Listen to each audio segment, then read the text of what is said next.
I write some songs about growing up on the farm and just love life and hard times and stuff you just got to get through. So if I interview you again in 5 years, what is the one thing you want me to ask you?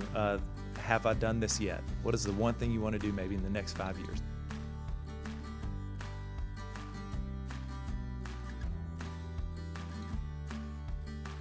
Thanks so much for joining us today. This is Charleston's retirement coach. I'm in Charleston, South Carolina. Have you ever? I played in Charleston, on the beach right there. What was it called? Windjammer. Windjammer. Yes, Yeah, it was a good time. Yeah.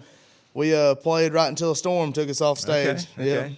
That's Darius Rucker's stomping grounds. He plays there all the time. It's beautiful up there. So you're from Watkinsville, Georgia. Yes, sir. Right outside of Athens. Okay, outside of Athens. So I'm from around Clemson, up there in the upstate of South Carolina. You a tiger? Yeah, I am. I'm a dog. You're a dog? Yeah. So we've had our good years. That's right. Yeah, no doubt. And you played football, right? Yes, sir. Down at Georgia Southern. Okay, yeah. So an injury, in what position? I was playing nose guard, and 2021 was going to be my last year. I had a COVID year, but I kind of just thought I was going to make music. And Sunday, I texted a buddy, come down. Tuesday, I tore my knee up. Wednesday, he come down. We started playing a little music, and there you go. Fell right into it. Yeah. Wow.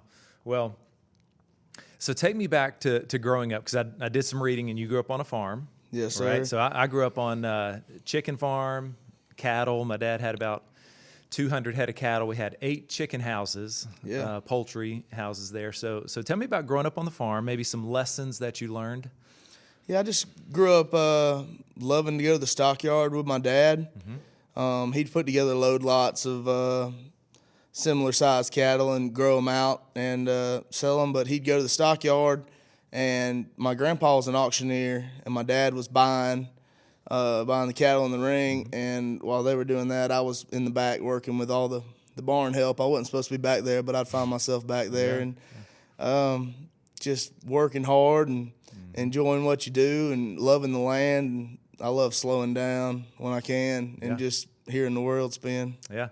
So tell me more about your dad and your grandfather, and maybe some lessons that you learned on the farm or watching them at the auctions, things like that. Well, I was being in the barn with my dad sorting cattle since I was like 5 to 7 years old, and I just love the intensity of wild cattle running by you and going to feed cows and just living off the land, and they really got me this go-getter attitude, and that's how I kind of live my music career, is just fast and fun and letting out as much music as possible and just a little bit of cowboy lifestyle in me. So you would say that's where you get your motivation for your songwriting and for your energy? Yeah, I write some songs about growing up on the farm and just love life and hard times and stuff you just got to get through. So if I interview you again in 5 years, what is the one thing you want me to ask you? Have I done this yet? What is the one thing you want to do maybe in the next 5 years, the biggest thing? I want you to ask me how it is playing stadiums and selling out a stadium. Okay. Yes, sir. That's the goal. All right. Yes, sir. That's a deal. Well, thanks for joining us today. Yes, sir. Thank you so much. All right.